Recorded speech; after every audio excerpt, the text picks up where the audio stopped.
I don't usually set reading goals for myself besides like I want to read X amount of books, but this year I thought maybe I might give it a try.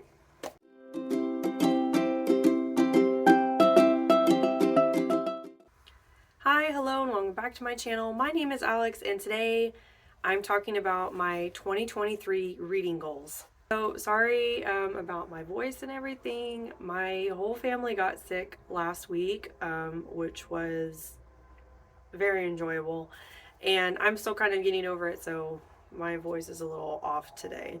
So since the year is winding down, I always find myself this time of year looking back over what I read the previous year, month to month, and just seeing how everything kind of shook out and what I ended up reading more of and less of and things like that.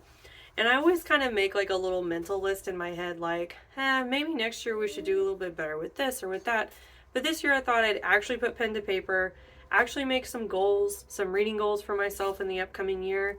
And I figured, why not just share it, make it official, put some accountability on there for it. So that's all we're really doing today. So this one is going to be kind of an informal chit chat and not a lot of structure, probably won't be very long. So yeah, let's get into it.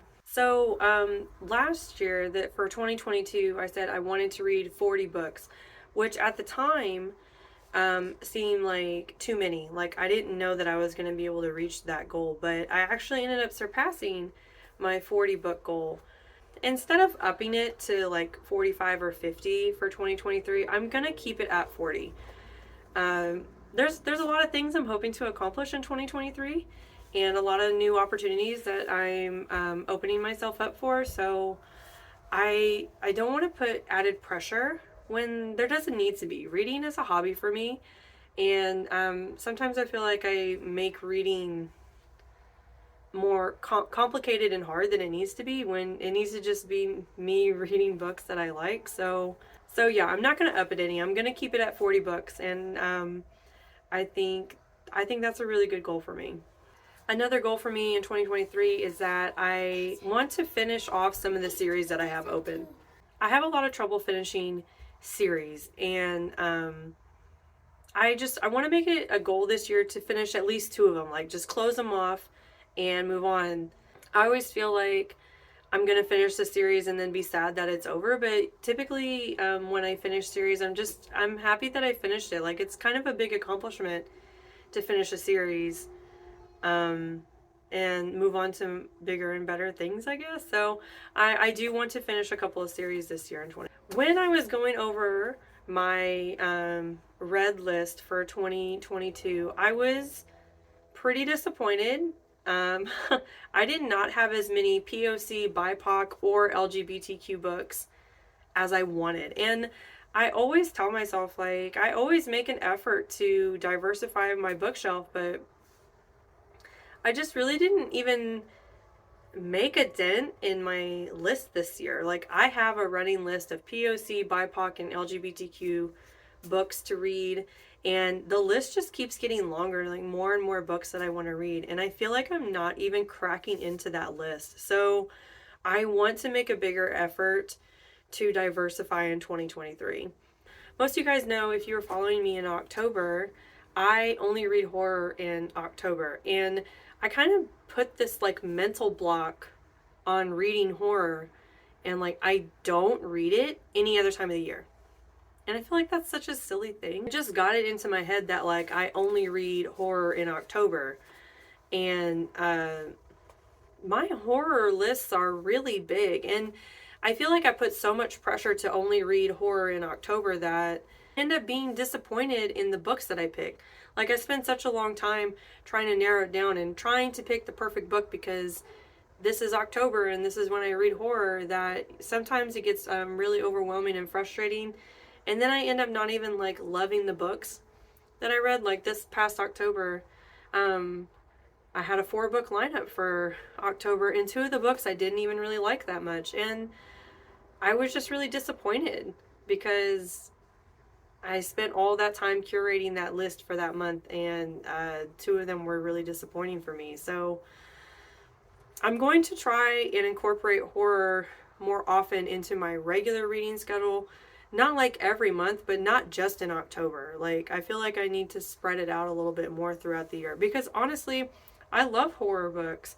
I just don't love reading them all the time. But that doesn't mean I can't read them like every other month. I don't know. This is one of those weird mental things that I've like done to myself for literally no reason. So we're going to try and get out of that. I always say when I read these like books that I really love, like I'm going to look into this author. I'm going to keep reading by this author. And then I don't. Like it becomes like this back burner idea that I never check in with again. And so I made a list of some very specific authors that I want to read more of in 2023. So the first author is Matt Haig, and he actually wrote The Midnight Library. I loved this book, okay? And I remember when I was reading it, I was thinking, I want to read more Matt Haig. If all of Matt Haig's books are like this, I want more. So I want to look more into Matt Haig and some of the other stuff that he's written. Another author I want to look into more is Tia Williams. She wrote 7 Days in June. It was absolutely one of the best books I've read this year. Like, hands down, I love this book. And again, if Tia Williams' books, I feel like the bar is so high for her in my head right now because this book was just fantastic. If any of her other books are as good or better than this one, I'm going to check out more of her stuff. So, I've talked about Stephen Graham Jones a lot, especially in the October series, because Stephen Graham Jones wrote The Only Good Indians, and I loved this book, okay? Stephen Graham Jones is an Indigenous author, and this is like Indigenous folklore horror. And I've never heard of Stephen Graham Jones before, and so I was like, maybe this is a debut novel. It's not. He has other works, and so I want to incorporate Stephen Graham Jones more into my 2023 reading. I want to see what else he's got because this book really blew me away. Another author I want to look more into is Micaiah Johnson. She wrote The Space Between Worlds, and this book was layered in such an intensity that it took my breath away. I want to see what else she has because this book was great for me. So yeah, Micaiah Johnson is on the list too. There's only 2 more authors left, okay, so I'll stop boring you. But Allie Reynolds, who wrote Shiver, y'all heard me talk about this book. This is another one of those books that just blew me away. Okay, I think about this book all the time. And so I really want to look at what else she has up her sleeve because if anything is like this one, I want it. So the last author I'm going to talk about today is Sarah Gailey. Sarah Gailey is non-binary, and they wrote Magic for Liars. I think that's what it's called. I'm going to put the picture here. I'm sorry, like it just escaped my mind just now. This book really blew me away. I absolutely love this book. Like it had this academia feel to it, but also like modern magic and witchcraft kind of thing. It was very, very good. And I remember thinking like, and I read this I think in 2021 maybe it was 2020. I can't remember now. But I remember thinking more Sarah Gailey. And then I never picked up any more of their books. And people have recommended their books to me and I'm always like, "Oh yeah, I've been meaning to read them." And I haven't. So yeah, Sarah Gailey's on the list. I'm going to look into more of their books because I really did like this one. And because I know their other books are good because lots of people talk about them. So Sarah Gailey's definitely going to get another lookaroo. But that's all I really have. I mean, it's not a whole lot. But reading for me, I want to turn it back into a hobby. I mean, it's always been a hobby for me, but I feel like the last like 3-4 years, I've really turned it into a job. And like I put deadlines on, I make schedules and things, and I really would like to kind of turn the clock back a little bit and turn it more into a hobby than work. So yeah, those are my reading goals for 2023.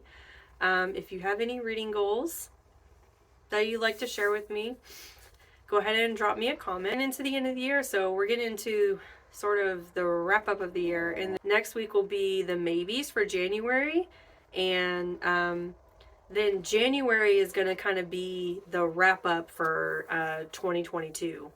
Like some of my favorite books, some of my least favorite books, what 2023 is going to look like for reading, hopefully.